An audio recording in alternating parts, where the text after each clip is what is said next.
몇 번 한번 같이 인사하겠습니다. 말씀을 아멘으로 받읍시다. 믿음이 떨어지지 않도록 기도합시다. 예수님이 우리 믿음이 떨어지지 않도록 기도해 주고 계시거든요. 그래서 우리도 믿음이 떨어지지 않도록 기도함으로 끝까지 예수를 믿고 승리하는 우리 성도들 되시기를 바랍니다. 오늘은 마태복음 14장 1절로 12절 말씀, 딴 길로 가지 맙시다 라는 말씀으로 함께 은혜를 나누겠습니다. 먼저 주여 말씀하옵소서 같이 하겠습니다. 주여 말씀하옵소서 주의 종이 듣겠나이다. 아멘. 주의 음성이 들리는 복된 시간이 되시기를 바랍니다. 예수님께서 마태복음 13장에 천국 설교를 해주셨습니다. 천국은 마치 이와 같다라고 하시면서 7가지 비유를 말씀해 주셨거든요. 그리고 이제 그 말씀을 마치고 난 다음에 마태복음 14장에 3가지 사건이 있습니다. 세례 요한이 죽는 사건이 있고 오병의 기적이 있고 또 풍랑이를 걸어오시는 예수님의 사건이 있거든요. 그런데 마태복음 13장이 천국 설교장이라 그러면 마태복음 14장은 그 설교를 받은 우리가 천국에 가기 위해서 어떻게 살아야 되는지에 대해서 말씀하시는 겁니다. 그래서 세례 요한의 죽는 오늘 본문 말씀을 통해서 천국을 가는 길에 방해가 되는 길이 무엇이고 또 천국을 가기 위해서 필요한 것이 무엇인지 함께 은혜를 나눔으로 우리 모든 성도들이 천국 가는 이 믿음의 경주를 끝까지 완주하여 승리하는 성도들 되시기를 바랍니다. 딴 길로 가지 맙시다. 첫 번째는 본능을 따르는 헤롯의 길입니다. 오늘 3절 말씀 같이 읽겠습니다. 전에 헤롯이 그 동생 빌립의 아내 헤로디아의 일로 요한을 잡아 결박하여 옥에 가두었으니 아멘. 헤롯 왕은 갈릴리 쪽에 있는 분봉왕이거든요. 그런데 동생 빌립의 아내가 탐이 났던 모양입니다. 그래서 그 아내를 빼앗게 되었습니다. 그 일에 대해서 세례 요한이 왕이 그렇게 하는 것은 옳지 않다라고 책망했거든요. 그 일에 대해서 오늘 5절 말씀에 보니까 헤롯 왕이 세례 요한을 죽이려고 하는데 무리들이 그를 뭘로 여기냐면 선지자로 여기니까 그들을 두려워했다라고 합니다. 헤롯이 두려워한 것은 세례 요한을 두려워한 것이 아니라 백성들이 소요를 일으킬까 봐, 밀란을 일으킬까 봐 두려워했다라는 거거든요. 왜냐하면 헤롯은 분봉왕이어서 로마 정부가 임명한 왕입니다. 그런데 로마 정부에서 가장 싫어한 것이 소요 사태가 일어나는 것, 밀란이 일어나는 것을 싫어하거든요. 그러면 왕의 자리를 잃어버릴까 봐 두려워서 세례 요한을 죽이지 못했다라는 거거든요. 그러고 난 다음에 생일이 되어가지고 헤로디아 딸이 잔칫날 춤을 추는데 헤롯의 마음에 흡족해가지고 네가 구하는 것은 무엇인지 다 주겠다. 나라의 절반까지도 주겠다라고 했더니 그 딸이 그 어머니에게 가서 물었더니 세례 요한의 목을 달라고 그래라 라고 그랬다는 거죠. 마가복음 6장에 보면 이 헤로디아도 요한을 원수로 여겨서 죽이고자 했습니다. 그러니까 실은 헤로디아도 뭐가 되고 싶으냐면 헤롯의 왕비가 되고 싶은 욕심이 있었다라는 거거든요. 그래서 그것을 달라했는데 오늘 9절 말씀에 보니까 헤롯 왕 마음에 근심이 생겼습니다. 자기가 한 말 때문에 그리고 주변에 있는 고관들, 귀족들의 때문에 그것을 때문에 세례 요한의 목을 주라고 허락했다라는 거거든요. 왜냐하면 자기 체면이 있잖아요. 왕이 말해놓고 안 지킬 수가 없고 그리고 귀족들의 인정이 없으면 왕에서 또 왕의 자리를 뺏길까 봐 두려워서 그렇게 세례 요한을 죽이는 사건이 있었다라고 말합니다. 즉 오늘 말씀을 통해서 하나님께서 천국 가는데 가장 걸림돌이 되는 것이 있는데 그게 뭐냐면 인간의 본성인 두려움과 욕심이다라고 말씀합니다. 천국은 하나님이 다스리는 나라이거든요. 하나님 다스림을 받는데 가장 방해가 되는 것은 뭐냐면 두려움과 욕심이다라고 말씀합니다. 아담과 하와가 하나님께 범죄하거든요. 선악과를 따먹는데 그 이유는 하나님처럼 되고 싶은 교만과 욕심 때문이거든요. 그래서 선악과를 따먹고 죄를 짓고 숨었거든요. 그때 하나님이 아담아 내가 어딨냐라고 찾으시거든요. 그때 창세기 3장 10절 말씀 같이 읽겠습니다. 이르되 내가 동산에서 하나님의 소리를 듣고 내가 벗었으므로 두려워하여 숨었나이다. 아멘. 하나님의 소리를 듣고 내가 벗었으므로 뭐하여? 두려워하여 숨었다라는 거거든요. 죄를 지면 뭐가 찾아온다는 겁니까? 두려움이 찾아오고 하나님에게서 멀어지면 두려움이 우리에게 찾아온다라는 거거든요. 그래서 마귀는 무엇으로 일하냐면 우리에게 두려움과 욕심을 주어서 하나님에게서 멀어지게 하고 죄를 짓게 하고 하나님의 다스림을 받지 못하게 하고 천국 가는 길에 방해한다라고 말씀합니다. 그래서 야고보서 1장 15절 말씀에 욕심이 잉태한 즉 죄를 낳고 죄가 장성한 즉 사망을 낳느니라. 그러니까 헤롯 왕의 욕심이 자라서 세례 요한을 죽이는, 죄를 짓고 사망에 이르는 삶을 살게 되었다라고 말씀합니다. 헤롯 왕은 세례 요한이 죽으면 그 두려움이 없어질 줄 알았거든요. 근데 오늘 1절 2절 말씀에 헤롯 왕이 예수의 소문을 듣고 누가 살아났다는 겁니까? 세례 요한이 살아났다. 그가 그 속에서 능력으로 역사한다라고 하면서 여전히 두려움 가운데 있었다라고 말씀합니다. 그럼 성도 여러분, 저 여러분들은 두려움과 욕심으로 사는 것이 아니라 하나님을 믿는 믿음으로 사는 성도들 되시기를 바랍니다. 그래서 그런 이야기가 있거든요. 쥐가 항상 무엇을 두려워하냐면 고양이를 두려워합니다. 그래서 하나님 앞에 넋두리 했다는 거죠. 하나님의 나를 쥐로 만들어 가지고 평생 고양이를 두려워하게 하십니까?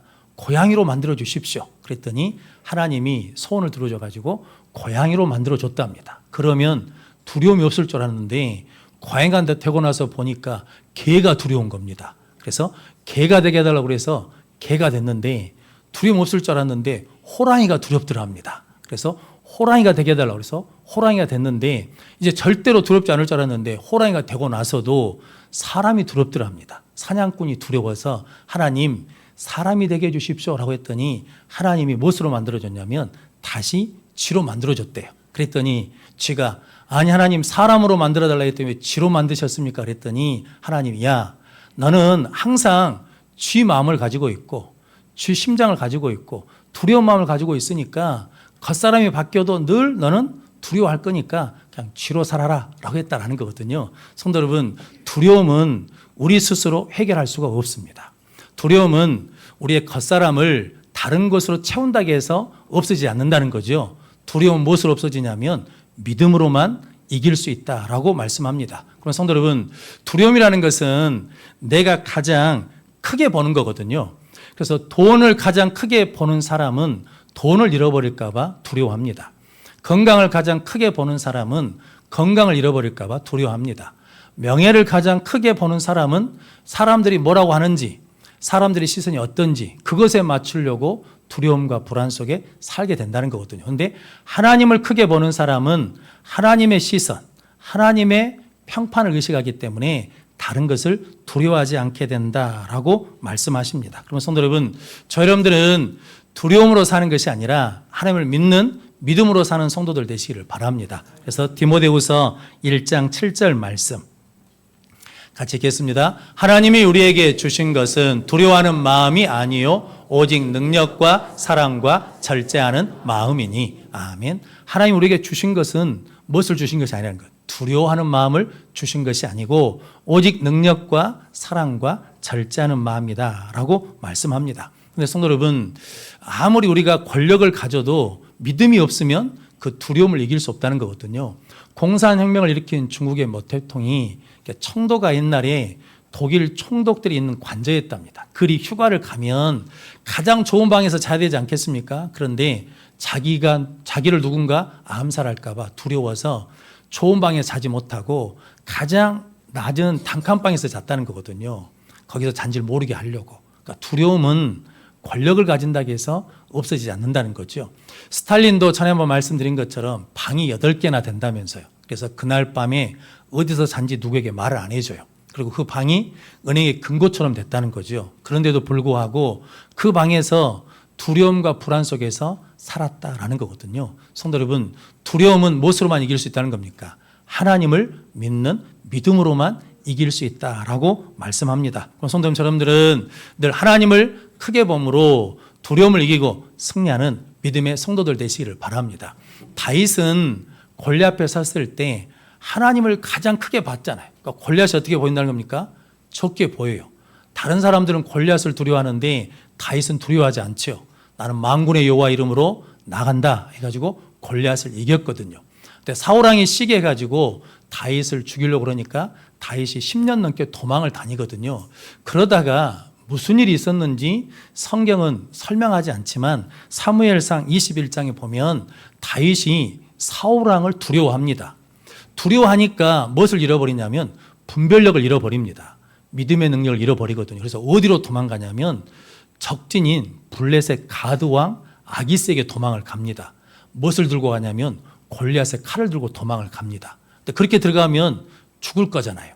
근데도 분별력을 잃어버리고 두려우니까 그 길로 갔거든요. 근데 신하들이 사울이 죽인 자는 천천히고 다윗을 죽인 자는 만만이라고 했는데 그 사람을 받아들이면 안 됩니다 라고 했더니 이제 누가 크게 보이냐면 아기스 왕이 크게 보입니다. 그래서 다윗이 아기스 왕을 두려워하거든요. 그래가지고 행동을 바뀝니다. 미친 척하면서 문짝을 긋고 침을 질질 흘리거든요. 그래서 쫓겨나거든요.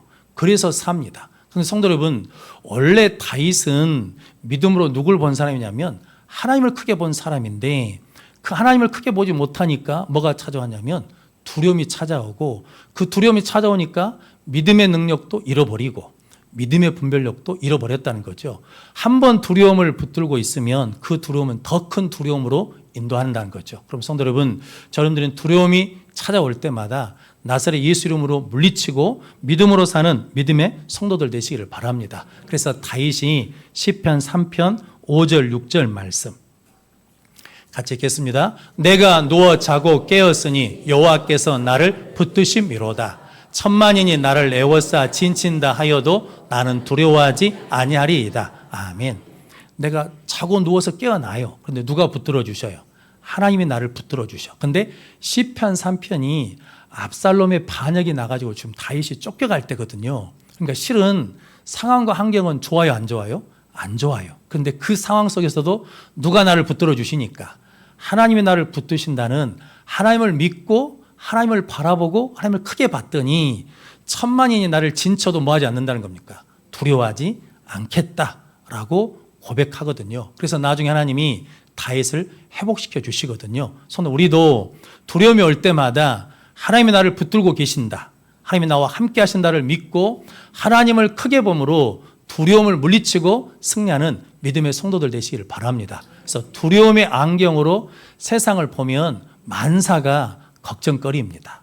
염려거리, 불안거리거든요. 근데 믿음의 눈으로 세상을 보면 하나님이 인도하시고 하나님이 은혜 주시고 하나님이 도와주시는 기쁨의 은혜를 누리게 될 줄로 믿습니다. 저 여러분들이 두려움으로 사는 것이 아니라 믿음으로 사는 천국을 가는 성도들, 천국을 소유하는 성도들 되시기를 바랍니다. 그래서 이사야 41장 10절 말씀 같이 읽겠습니다. 두려워하지 말라, 내가 너와 함께함이라. 놀라지 말라, 나는 내 하나님이 됨이라. 내가 너를 굳세게 하리라. 참으로 너를 도와주리라. 참으로 나의 의로운 오른손으로 너를 붙들리라. 아멘. 하나님이 두려워하지 말라, 내가 너와 함께한다. 놀라지 마라, 나는 내 하나님이 됨이라. 그리고 내가 너를 굳세게 하리라. 그리고 의로운 오른손으로 너를 뭐 하겠다는 겁니까? 도와주시고 붙들어 주시겠다라고 말씀하거든요. 그럼 성도 여러분, 하나님 우리에게 약속하신 게 하나 있습니다. 그게 뭐냐면 세상 끝날까지 내가 너희와 함께 하겠다. 우리가 어떤 상황, 어떤 문제 속에 있어도 그 속에서 하나님은 함께 하신 줄 믿습니다. 그 믿음을 가지고, 그 임마누엘 믿음을 가지고 날마다 두려움을 이기며 천국을 향해 나가는, 천국을 소유하는 우리 모든 성도들이 되시기를 바랍니다. 딴 길로 가지 맙시다. 두 번째는 사명의 길을 따르는 세례 요한의 길입니다. 오늘 4절 말씀 같이 읽겠습니다. 이는 요한이 헤롯에게 말하되 당신이 그 여자를 차지한 것이 옳지 않다 하였음이라. 아멘. 2001년 미국에 9.12 테러 사건이 있었거든요. 그래서 비행기가 미국 경제의 심장부라고 하는 쌍둥이 빌딩에 가서 테러를 했습니다. 그래서 그 일로 5천 명이 넘는 사람들이 죽고 또 수많은 사람들이 어려움을 겪었거든요. 그런데 그 뉴욕 맨하탄에서 목회하시는 카터 콜린이라는 목사님이 그 사건을 통해서 깨달은 게 하나 있답니다. 그때 쌍둥이 빌딩이 이제 지금 무너질 지경이거든요. 근데 경찰관과 소방관들이 그 무너진 빌딩 안에 사람을 구하겠다고 뛰어가더라는 거죠. 그리고 그 속에 있는 사람들을 멀리 피하라고 외치면서 그 빌딩을 향해서 계속 가더라는 거죠. 그래서 결국은 그 쌍둥이 빌딩이 무너져 가지고 미국의 소방관, 경찰관들이 많이 순직했거든요. 그런데 이분이 고백하기를 도대체 그 사람들은 무너지는 빌딩 안에 왜 들어갔냐라는 거죠. 왜 들어갔겠습니까? 사명, 책임감, 의무감 때문이라는 거죠. 그래서 이분이 하나님 앞에 그렇게 기도했답니다. 하나님, 무너진 빌딩 속으로 사람을 구해 또 뛰어 들어가는 저 소방관, 경찰들보다 내 사명감이 더 적지 않도록 은혜를 주십시오. 왜냐하면 세상에 사람 생명 구하기 위해서 그렇게 뛰어 들어간다는데 나는 뭐 하는 사람인데 영혼을 구원하는 사람인데 내가 그 사명감이 부족해서 그 길을 가지 못한다 그러면 안 된다는 거죠. 성도, 우리는 예수를 믿고 믿음으로 구원받아 하나님의 자녀가 된 줄로 믿습니다. 그러면 이제 우리는 모두 다 뭐가 됐다는 겁니까? 하나님으로부터 사명을 받은 자가 되었다라고 말씀하거든요. 세례 요한은 하나님으로부터 사명을 받았습니다. 주의 길을 예비하라, 그의 오실 길을 온전케 하라 라면서 광야에 외치는 자리로 하나님이 세워주셨거든요. 그 일을 감당하기 위해서 세례 요한이 회개하라, 천국이 가까이 왔다라고 말씀을 전파했습니다. 그런데 헤롯 왕이 동생 빌립의 아내를 취한 것입니다. 그런데 많은 사람들은 자기들이 죽을까 봐 혹은 자기들이 가지고 있는 것을 잃어버릴까 봐 두려워서 침묵하고 있을 때 오늘 4절 말씀에 왕이 동생의 아내를 취하는 것은 옳지 않다, 틀렸다, 잘못된 것이다 라고 말했거든요. 왜냐하면 십계명에 내 이웃의 아내를 탐하지 말라라고 하나님이 말씀하셨고 레위기 18장 16절에 보면 형제의 아내를 취하지 말라라고 분명히 말씀하셨기 때문에 하나님의 뜻에 어긋난다, 말씀에 어긋난다, 그러니까 그렇게 하면 안 된다라고 말했거든요. 그래서 결국은 어떻게 되었습니까? 죽었습니다. 근데 성도 여러분, 세례 요한은 헤롯 왕에게 그렇게 말하면 죽을 것을 알까요, 모를까요? 알지요. 그런데도 불구하고 헤롯이 두려워요, 안 두려워요? 안 두려워요. 그 이유는 뭐 때문이냐면 예수님께서 마태복음 10장 28절 말씀 같이 읽겠습니다. 몸은 죽여도 영혼은 능히 죽이지 못하는 자들을 두려워하지 말고 오직 몸과 영혼을 능히 지옥에 멸하실 수 있는 일을 두려워하라. 아멘. 예수님께서 두려워하지 말라고 하셨는데 한 가지는 두려워해야 된다는 거죠. 몸은 죽여도 영혼은 죽이지 못하는 자들을 두려워하지 말고 몸과 영혼을 능히 지옥에 멸하실 수 있는 하나님을 두려워해라 라고 말씀합니다. 그러니까 세례 요한은 세상의 왕인 헤롯 왕을 두려워하는 것이 아니라 나를 부르시고 세우시고 내 영혼까지 구원하실 하나님, 만왕의 왕이신 하나님을 두려워함으로 그 말씀이 뭐 하는 겁니까? 순종하는 믿음의 결단을 통해서 사명의 길을 감으로 말미암아 그가 그 믿음을 지키게 되었다라고 말씀합니다. 이런 세례 요한의 모습을 통해서 본다 그러면 믿음은 내가 결정한 다음에 그 다음에 어떤 일이 일어날 것인지에 대해서는 생각하거나 걱정하지 않는 것이 믿음이라는 거죠. 성도 여러분, 우리가 하나님의 말씀에 순종하면 그 다음에 내가 순종하면 그 다음에 어떻게 될까? 어떤 일이 일어날까? 나한테 손해가 될까? 이렇게 생각하면 순종할 수 있습니까? 없습니까? 순종을 못하죠. 세례 요한도 만약에 내가 이렇게 하나님의 말씀을 선포하면 헤롯 왕이 나를 죽일 수도 있다. 그러면 그 다음에 나는 어떻게 하지? 이런 생각을 하면 사명의 길을 갈 수가 없고 순종의 길을 갈 수가 없고 천국의 길을 갈 수가 없잖아요. 그런데 세례 요한은 결정한 그 다음은 누구한테 맡기고 하나님한테 맡기고 지금 내가 하는 일에 순종했습니다. 성도 여러분, 아브라함이 하나님께서 본토 친척 아비집을 떠나 내가 지시할 땅으로 가라라고 말씀하셨거든요. 아브라함이 갈 길을 알고 갔습니까? 아니면 믿고 갔습니까? 믿고 갔습니다. 그리고 백세에 낳은 이삭을 번제물로 바치라 그러거든요. 그런데 하나님이 이삭을 통해 하나님의 약속이 성취될 거라고 말씀하셨거든요. 근데 이삭이 죽어버리면 그 약속이 성취가 안 되잖아요. 그런데 아브라함은 그 다음을 걱정해요, 안 해요? 안 해요. 지금 나에게 하신 말씀이 뭐예요? 순종해요. 그리고 그 다음은 하나님 앞에 맡겼더니 하나님께서 이삭 대신에 순양을 주시고 아브라함의 믿음을 인정하시고 여호와 일에 복을 주셨습니다. 성도 여러분, 우리도 믿는다는 것은 지금 상황에서 주신 말씀에 순종하고 그 다음은 걱정하지 않고 누구에게 맡기는가? 하나님께 맡기는 것이 믿음인 줄로 믿습니다. 그래서 시편 37편 5절 6절 말씀 같이 읽겠습니다. 내 길을 여호와께 맡기라. 그를 의지하면 그가 이루시고 내 의를 빛같이 나타내시며 내 공의를 정오의 빛같이 하시리로다. 아멘. 내 길을 여호와께 뭐하고 맡기고 그를 의지하면 누가 이루셔요? 하나님이 이루셔요. 그러니까 그것은 걱정하지 말고 지금 나에게 말씀하신 대로 뭐하면 순종하면 그 다음은 하나님이 이루신다는 거죠. 성경에 다니엘이라는 사람이 있거든요. 이제 셋째 치리자가 되었을 때 왕이 의인을 찍었습니다. 30일 동안 왕 외에 다른 신에게 기도하는 사람은 사자굴에 넣겠다는 거거든요. 근데 의인이 찍힌 걸 다니엘이 압니까 모릅니까? 알아요. 근데 집에 가서 어떻게 합니까? 2층 집에 올라가서 창문을 열고 예루살렘을 향해서 전에 하던 대로 하루에 3번씩 기도하거든요. 근데 그렇게 하면 뭐 할 줄 아는데 사자굴에 들어갈 줄 알아요. 근데 사자굴을 피할 방법이 다니엘에게 있습니까? 없습니까? 없어요. 근데 다니엘은 그럼에도 무엇을 지키냐면 믿음을 지키고 기도하고 예배하죠. 왜냐하면 그 다음은 누가 알아서 할 것이니까. 하나님이 알아서 할 것이니까. 즉 다른 말로 하자 그러면 나에게는 길이 없고 나에게는 방법이 없는데 누구에게는? 하나님께는 길이 있다. 방법이 있다. 그 믿음이 있으니까 하나님께 맡기고 그 순간에 무엇을 지킬 수 있어요? 믿음을 지키고 기도하고 예배할 수 있습니다. 성도 여러분, 여러분들이 이 믿음을 가지고 천국을 향해 끝까지 나가는 믿음의 성도들 되시기를 바랍니다. 우리나라 6.25 전쟁이 끝나는 1952년 말 때 늦겨울에 아이젠하워 대통령이 우리나라에 방문을 했답니다. 그래서 부산에 있는 유엔 공동묘지를 가서 참배하겠다고. 그런데 미군들이 보니까 묘지는 조성됐는데 황량한 벌판이에요. 그러니까 그렇게 보이기는 대통령한테 보이기는 그래서 이제 사람들을 구했답니다. 거기다 잔디 심을 사람들을 구했다는 거죠. 그런데 우리나라가 그때는 잔디가 없어요. 날 때도 아니고. 그런데 정주영 회장이 현대그룹 정주영 회장이 젊었을 때 가서 내가 하겠다고 그러면서 일단 파랗기만 하면 되는 거 아니냐고 그랬더니 그렇다고. 근데 이 겨울에 구하기 어려우니까 원래 돈보다 3배를 더 요구해서 받았답니다. 그래가지고 그 근방에 있는 보리밭을 다 샀대요. 그래가지고 보리 싹이 난 것을 다 잘라가지고 그 유엔군 묘지에다가 싹 덧입혔답니다. 그러니까 대통령이 와서 보니까 어떻게 보이겠습니까?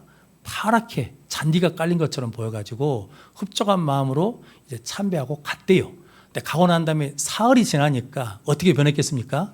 누렇게 변해버렸다라는 거죠. 왜냐하면 뭐가 없으니까, 뿌리가 없으니까. 그래서 우리 신앙도 마찬가지지 않겠습니까? 하나님께 대한 뿌리가 없으면, 말씀에 대한 뿌리가 없으면, 예수님에 대한 믿음의 뿌리가 없으면 우리 영혼이 계속 뭐 한다는 겁니까? 말라버리는 거죠. 그래서 생기를 잃어버리게 되고 능력을 잃어버리게 된다라고 말씀합니다. 근데 성도 여러분, 성경에 끝까지 메마르지 않고 끝까지 주의 길을 간 사람이 있거든요. 사도 바울이거든요. 사도 바울은 복음 때문에 죽을 고비를 넘기잖아요. 매도 수없이 맞잖아요.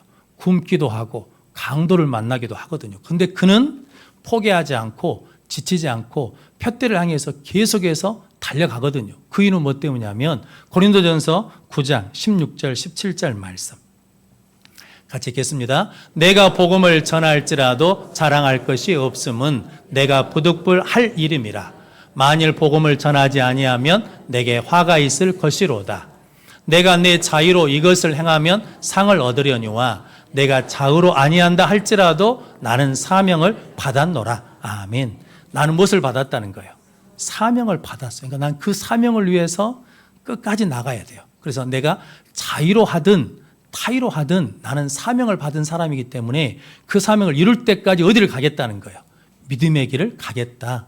순종의 길을 가겠다라고 했더니 푯대를 향하여 나가는 믿음의 승리자가 되었습니다. 우리 모두도 이렇게 바울처럼 예수 그리스도를 바라보며 끝까지 달려가는 믿음의 승리자들이 되시기를 바랍니다. 오늘 12절 말씀에 요한의 제자들이 와서 세례 요한의 시체를 가져다가 장사하고 가서 누구에게 고하냐면 예수께 고합니다. 예수님께 세례 요한이 죽었다고 말씀을 하거든요. 그런데 성도 여러분, 예수님도 결국은 무엇을 위해 죽으실 거니까? 사명을 위해서 십자가 달려 죽으실 거거든요. 근데 그 길을 누가 먼저 가는 거예요? 세례 요한이 먼저 가는 거죠. 이 사건이 예수님께 뭐가 되겠습니까? 위로가 되지요. 격려가 되지요. 힘이 되죠. 그럼 성도 여러분, 저럼도 똑같습니다. 왜냐하면 스데반이 죽었을 때 그 믿음을 보고 나중에 사울이 구원받아 바울이 되는 거거든요. 우리가 비록 힘들고 어렵고 부족해도 여전히 어디를 가면, 믿음의 길을 가면, 순종의 길을 가면, 하나님의 뜻에 맞춰 가면 누군가가 그 모습을 보고 회복되고 힘을 얻고 소망을 얻게 될 줄로 믿습니다. 그 삶을 살아내는 우리 모든 성도들 되시기를 바랍니다. 그래서 예수님도 하나님의 뜻에 맞추어서 십자가에 죽으시고 부활하셔서 하나님 보좌 우편에 승리자로 계신 줄로 믿습니다. 예수님 우리에게 말씀하시는 거죠. 너희도 나처럼 살면 반드시 그렇게 승리한다 라고 말씀하십니다. 그 믿음의 길을 가는 우리 모든 성도들 되시기를 바랍니다. 2013년에 영국에서 마라톤 대회가 있었답니다. 그런데 거기에 5천 명 넘게 참석했는데 1등만 제외하고 2등을 비롯한 5천 명이 다 실격되는 일이 있었답니다. 그 이유가 뭐 때문이냐면 1등하고 2등하고 차이가 너무 많아가지고 1등이 간 것은 못 보고 2등이 뛰어가는데 뒤에 따르는 사람들이 2등을 따라서 갔는데 이 2등이 뛰다가 코스를 잘못 택해가지고 길을 벗어났대요. 결승전에 와가지고 조사를 해보니까 뛴 모든 사람들이 1등을 제외하고는 264m가 부족했답니다. 그래서 다 실격됐다라는 거거든요. 근데 성도 여러분, 우리 믿음의 경주도 마찬가지지 않겠습니까? 세상 바라보고 사람 바라보고 내 계획대로 내 욕심대로 내 방법대로 살다 보면 하나님이 정하신 믿음의 길에서 뭐 하냐면 벗어나게 되는 거죠. 그러면 나중에 꼬리는 했는데 실격되면 안 되잖아요. 그러면 성도 우리는 끝까지 길이요 진리요 생명 대신 예수 그리스도만 바라보고 예수 그리스도만 따라가고 말씀을 따라서 끝까지 믿음의 경주를 완성하는 완주하는 승리자들 되시기를 바랍니다. 성도 여러분, 천국은 우리가 소유해야 될 줄로 믿습니다. 그 천국을 소유하기 위해서 본능인 두려움과 욕심을 벗어버리고 오직 하나님을 믿는 믿음의 길, 순종의 길, 사명의 길을 감으로 천국에 꼬린해서 금멸유관을 얻는 우리 모든 성도들이 되시기를 주님의 이름으로 축원합니다. 기도하겠습니다. 거룩하신 아버지 하나님 감사합니다. 오늘 또 주님 앞에 나와 예배하게 하시니 감사합니다. 예배를 통하여 하나님을 크게 보게 하시고 예배를 통하여 끝까지 예수 바라보는 믿음으로 천국을 소유하며 믿음 금멸유관을 얻는 우리 모든 성도들 되게 하여 주옵소서. 예수님의 이름으로 기도하옵나이다. 아멘.